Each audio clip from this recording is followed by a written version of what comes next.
Mga kababayan, huwag nyo nang hanapin ang mga pulis sa presinto sapagkat kami ay nasa inyo ng mga telepono. Dial 911, darating kami sa loob ng 5 minuto. Lilingkod sa bawat Pilipino at magbibigay ng tamang impormasyon para sa tahimik at maayos na Pilipinas. Police News Network, alagad ng batas, tagapagtaguyod ng balitang pulis, sandigan ng mamamayan, patnubay ng katotohanan.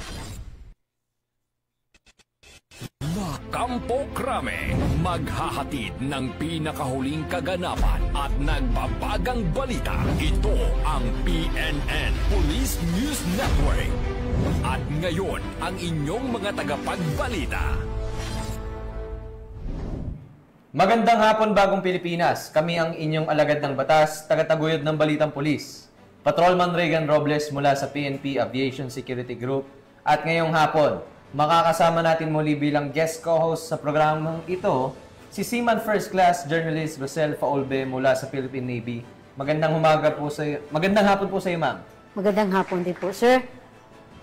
Maraming salamat po muli sa Philippine National Police sa pagbibigay sa amin ng oportunidad na maging guest co-host po dito sa Police News Network.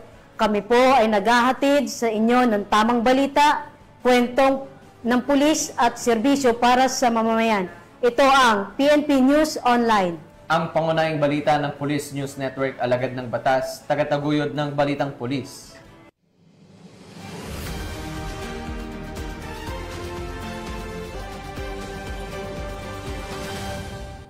Narito ang mga balitang dapat niyong abangan.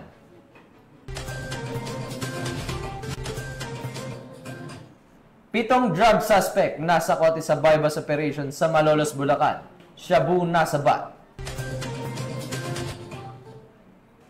Peking dentista arestado ng PNP Anti-Cyber Group sa Iloilo. At high-value individual timbog sa Davao Oriental.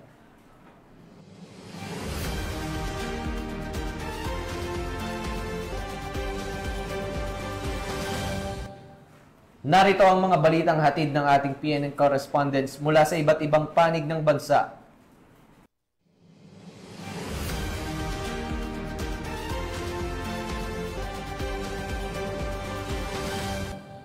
Simulan natin ang balita mula sa bahagi ng Luzon.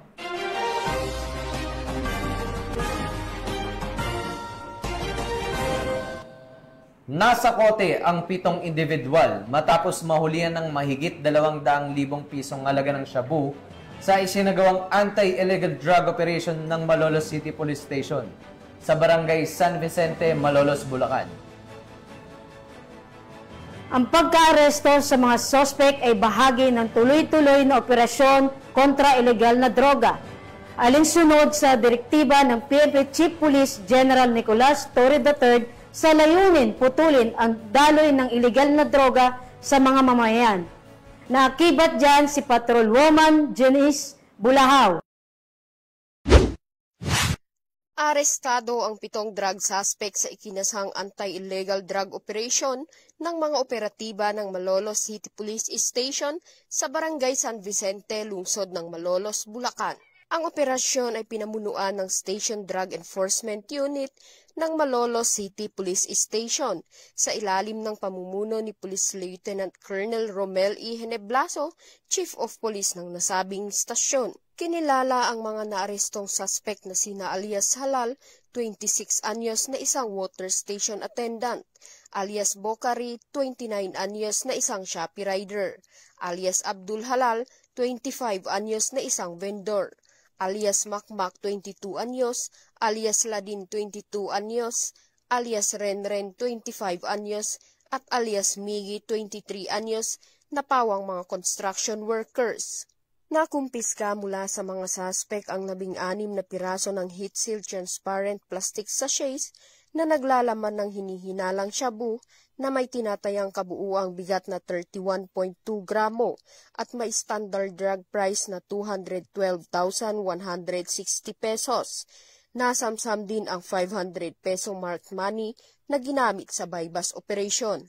Ang mga suspect at nakumpiskang ebidensya ay nasa kustodiya na ng Malolos CPS para sa kaukulang dokumentasyon at pagsasampa ng kasong paglabag sa Section 5 at 11 ng Article 2 ng Republic Act 9165 o ang Comprehensive Dangerous Drugs Act of 2002. Patuloy ang maigting na kampanya ng Bulacan Police Provincial Office laban sa ilegal na droga, alinsunod sa direktiba ng pamahalaan upang mapanatili ang kapayapaan at kaayusan sa lalawigan. Mula dito sa gitnang Luzon, ako ang inyong PNN correspondent, Patrolwoman Janice Bulahaw, alagad ng batas, tagataguyod ng Balitang Pulis. Maraming salamat, Patrolwoman Bulahaw. Hindi na nakapagtago pa sa batas ang isang lalaking na kinilalang top 2 most wanted person sa bayan ng San Manuel, Pangasinan, matapos itong maaresto ng mga otoridad dahil sa kasong lascivious conduct. Magbabalita dyan si Police Corporal Rafi Beloria. Mas pinaiting na operasyon kontra kriminalidad, napasakamay na ng mga otoridad ang kinikilalang top 2 most wanted person sa bayan ng San Manuel, Pangasinan, dakong alas 9 ng umaga nito lamang ika-14 ng Hulyo taong kasalukuyan. Kinilala ang suspect na si alias Romeo, 62 taong gulang, may asawa at residente ng Barangay Flores, San Manuel, Pangasinan. Ang operasyon ay isinagawa sa Barangay Biset Sur, San Manuel, Pangasinan, na pinangunahan ng San Manuel Municipal Police Station, katuwang ang iba pang unit ng PNP, alinsunod sa warrant of arrest na nilagdaan ni Honorable Jacinto Miren de la Cruz Jr., Acting Presiding Judge, Regional Trial Court, Branch 49, Ordaneta City, Pangasinan, na nagresulta sa pagkakaaresto ng naturang suspect kaugnay sa kasong lascivious conduct na may inirekomendang piyansang nagkakahalaga ng 180,000 piso. Ang suspect ay nasa kustodiya ngayon ng San Manuel Municipal Police Station para sa dokumentasyon at tamang disposisyon. Ang tagumpay na ito ay nagpapatunay na sa bagong Pilipinas, walang puwang ang karahasan dahil ang tunay na layunin ng pulis ay isang bayang ligtas, maayos at may hustisya para sa lahat. Mula dito sa Ilocos Region, ako ang inyong PNN correspondent, Police Corporal Rafi Beloria, alagad ng batas, tagataguyod ng Balitang Pulis. Maraming salamat, Police Corporal Beloria. Arestado ang isang lalaking kabilang sa top 5 most wanted person, provincial level, matapos itong maaresto ng mga operatiba ng Peña Blanca, PNP kaugnay kasong statutory rape. Tinutukan ni Police Corporal Roldan Gueva. Ng pinagpwersa ng kapulisan ang isa sa mga tinaguriang provincial top 5 most wanted person sa lalawigan ng Cagayan nito lamang ika-14 ng Hulyo ngayong taon. Kinilala ang suspek na si alias Ren, 28 taong gulang, binata, helper at residente ng Peña Blanca, Cagayan. Inaresto ang suspek sa bisa ng warrant of arrest na inilabas ng Regional Trial Court, 2nd Judicial Region, Branch 4 Tuguegarao City, sa kasong 2 bilang ng statutory rape at walang pensang inirekomenda para sa kanyang pansamantalang kalayaan. Pinangunahan ang operasyon ng Peña Blanca Police Station, katuwang ang Regional Intelligence Unit 2, Provincial Intelligence Team Cagayan South, 1st Cagayan Provincial Mobile Force Company at 2 Maneuver Company ng Regional Mobile Force Battalion 2. Agad na ipinalam sa suspek ang kanyang mga karapatan at kasalukuyan na sa kustodiya ng Peña Blanca Police Station at nakatakda siyang i-turn over sa korte na may jurisdiksyon sa kaso. Ang matagumpay na operasyon ay patunay na walang humpay na dedikasyon ng ating mga kapulisan sa paghahatid ng hustisya.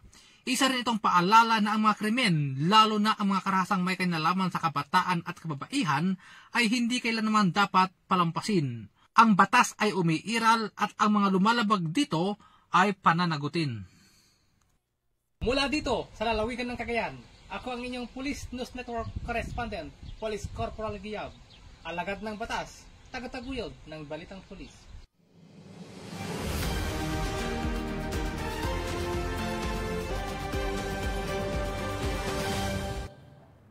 Maraming salamat, Police Corporal Guiab.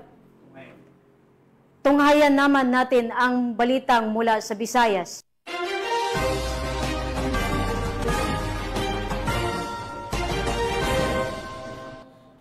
Sa halip na lisensyadong serbisyo, peligro ang ibinigay ng isang lalaki nang arestuhin ito ng Regional Anti-Cybercrime Unit 6 sa Santa Barbara, Iloilo matapos maaktuhan sa aktong paggawa ng dental procedure kahit wala siyang lisensya.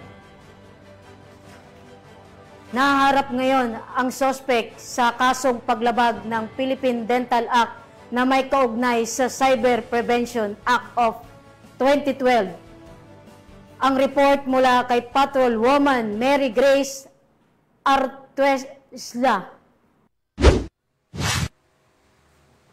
Walang kawala sa batas ang isang lalaki matapos itong maaktuhang nagsasagawa ng illegal na home dental service sa Barangay Balabag, Santa Barbara, Iloilo City.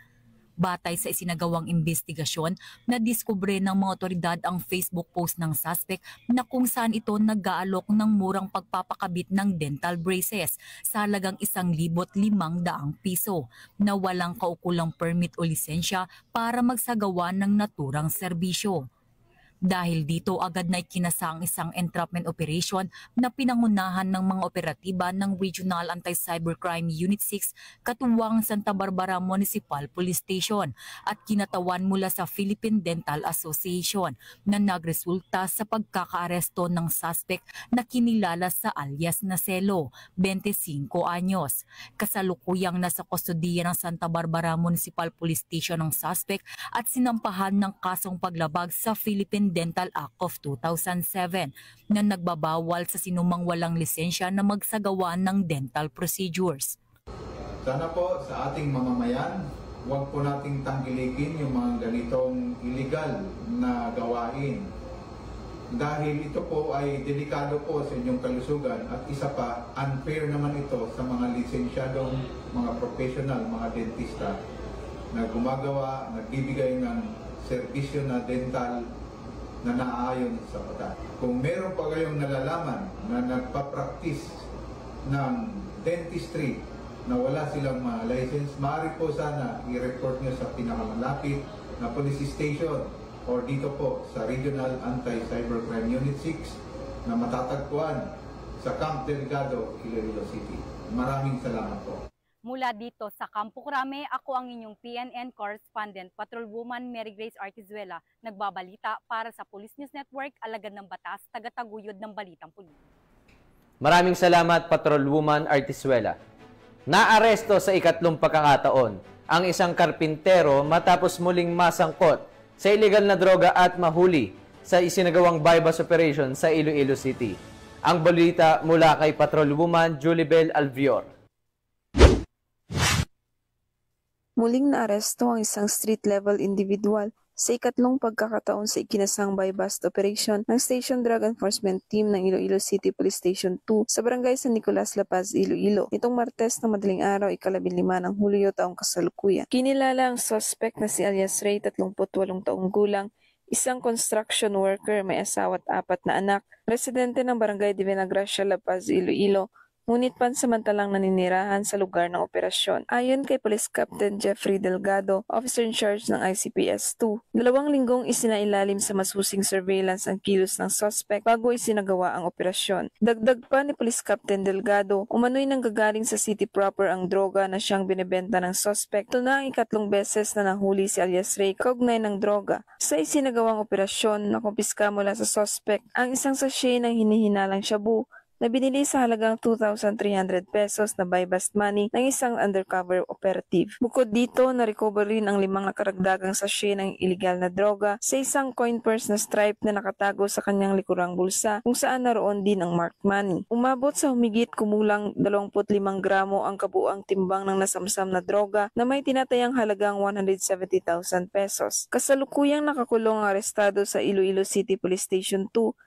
at naharap sa mga kasong paglabag sa Republic Act 9165 o ang Comprehensive Dangerous Drugs Act of 2002. Ang muling pagkakadakip kay alias Ray ay patunay ng walang kapagurang pagsusumikap ng kapulisan ng Iloilo City sa pagpuksa sa mga sangkot sa iligal na droga sa ilalim ng mas pinaigting na kampanya ng kapulisan para sa seguridad at mas ligtas na bagong Pilipinas. Mula dito sa Police Regional Office 6, ako ang inyong Police News Network correspondent, Patrolwoman Julibel Alvior, alagad ng batas, tagataguyod ng balitang pulis.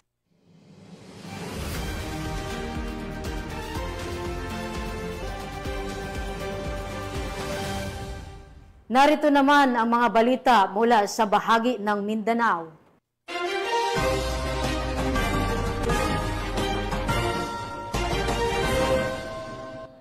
Walang takas ang top 2 high-value individual matapos mahulihan ng mahigit 100,000 pisong halaga ng shabu sa isinagawang bypass operation sa Davao Oriental.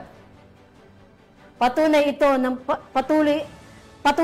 patuloy na pagsisikap ng kapulisan sugupain ang ilegal na droga sa rehiyon. Narito ang detalyeng report mula kay Patrolwoman Rina Rose Disipulo. Sa bypass operation ng Mati City Police Station ang tinuturing na top 2 high-value individual sa rehiyon na kinilala na si alias Andy, 40 anyos, residente ng Purok Hillside B, Balintong, Barangay Central, Mati City. Nasa kote ang suspect bandang 1:00 ng hapon nitong Hulyo 15 sa Purok Pag-asa, Bilsonda, Barangay Central, Mati City, kung saan ay umabot sa migit kumulang 25 gramo na hinihinalang shabu. Ayon kay Police Major Al Anthony I. Gumban, officer in charge ng Mati City Police Station, ang suspect ay nasa kustudiya na ng kanilang tanggapan at sumai sa ilalim sa kaukulang proseso kaugnay sa kasong paglabag sa Republic Act 9165 o Comprehensive Dangerous Drugs Act of 2002. Sa pamamagitan na mas pinaigting na operasyon at suporta ng mamamayan, layunin ng mga kapulisan na wakasan ang kalakalan ng ipagbabawal na gamot sa bawat sulok ng bansa habang tinitiyak na ang bawat kilos ay alinsunod sa batas, may respeto sa karapatang pantao at nagsusulong ng isang ligtas at maayos na pamayanan para sa lahat. Dito sa Police Regional Office 11, ako ang inyong PNN Correspondent, Patrolwoman Rina Rose Disipulo, alagad ng batas, tagataguyod ng balitang pulis. Maraming salamat, Patrolwoman Disipulo. At para sa huling balita, matagumpay na naisagawa ng mga tauhan ng Parang Municipal Station ang isang outreach program sa Maguindanao del Norte na layuning maghatid ng tulong at malasakit sa mga mamamayan. Yan ang balitang hatid ni Patrolwoman Mary Chris Algabre. Isang matagumpay na community outreach program ang isinagawa ng Parang Municipal Police Station bilang pagdiriwang sa buwan ng Police Community Relations sa Madrasado Din Al-Islami, Barangay Poblacion 2, Parang Maguindanao del Norte, nito lamang ika-12 ng Hulyo taong kasalukuyan. Bilang pagdiriwang ng ika-30 taong anibersaryo ng buwan ng Police Community Relations, ang nasabing programa ay pinangunahan ni Police Lieutenant Dan Rafael M. Heldore, Deputy Chief of Police, sa ilalim ng pangangasiwa ni Police Major Blaine M. Lumas E., Hepe ng Parang Municipal Police Station, katuwang ang PROBAR PNP, Marine Battalion Landing Team 5, BLGU Poblacion 2 at iba pang mga organisasyon. Naghatid ng saya at suporta sa mga batang mag-aaral ang aktibidad sa pamamagitan ng pamamahagi ng mga school supplies, hygiene kits, libreng pagkain at iba pa. Ipinapakita ng nasabing outreach program ang patuloy na pagsisikap ng mga kapulisan, katuwang ang iba pang ahensya ng pamahalaan na magbigay ng tunay na serbisyo sa pamamagitan ng pagpapakita ng malasakit at pagtutulungan tungo sa kapayapaan at kaunlaran. Mula rito sa rehiyon ng Bangsamoro, ako ang inyong Police News Network Correspondent, Patrolwoman Mary Chris Algabre, alagad ng batas, tagataguyod ng balitang pulis. Maraming salamat, Patrolwoman Algabre. At iyan ang mga balitang nakalap ng ating PNN correspondents mula Luzon, Visayas at Mindanao. Muli ang aming taos-pusong pasasalamat sa masusugid na manonood ng Police News Network at syempre sa ating guest host ngayon na si Seaman First Class Journalist Rosel Faulbe ng Philippine Navy. Baka may gusto po kayong batiin or pasalamatan, ma'am? Thank you din po, sir. Nais ko pong batiin ang aming Flag Officer in Command, Vice Commander Jose Ma Ambrosio Espeleta, Philippine Navy. Simog PN Commander, Captain Gregory Gerald Fabic, Philippine Navy, GSC. Deputy Commander Simog PN Colonel Nilo Hapson, Philippine Navy Marines, GSC. At ang aming Acting Chief of Staff at Commandant CMO School, Commander Lady Chatterley Alvaro, Sumbiling, Philippine Navy. At sa lahat po ng estudyante ng Journalist Advanced Specialization Course, Class 0T-25. Sa ngalan ng pamunuan ng Philippine National Police, sa pangunguna ni PNP Chief Police General Nicolas Torre III, at sa pamumuno ni President Ferdinand Bongbong Marcos Jr., Kami ay maglilingkod sa bawat Pilipino at magbibigay ng tama at balansing balita. At kami po ay muling nagpapaalala na huwag nyo nang hanapin ang mga pulis sa presinto sapagkat kami ay nasa inyong mga telepono. Dahil 911, darating kami sa loob ng 5 minuto. Dahil sa bagong Pilipinas, ang gusto ng pulis, ligtas ka.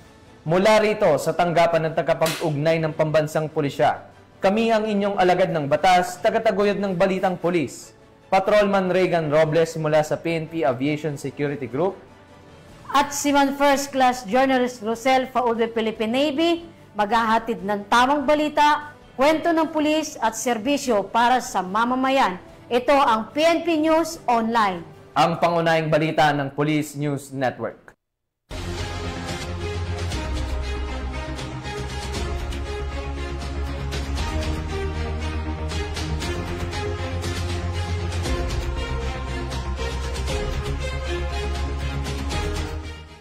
Police News Network, alagad ng batas, tagapagtaguyod ng balitang pulis.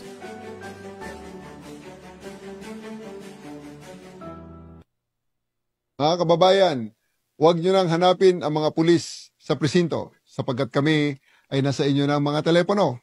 Dial 911, darating kami sa loob ng 5 minuto.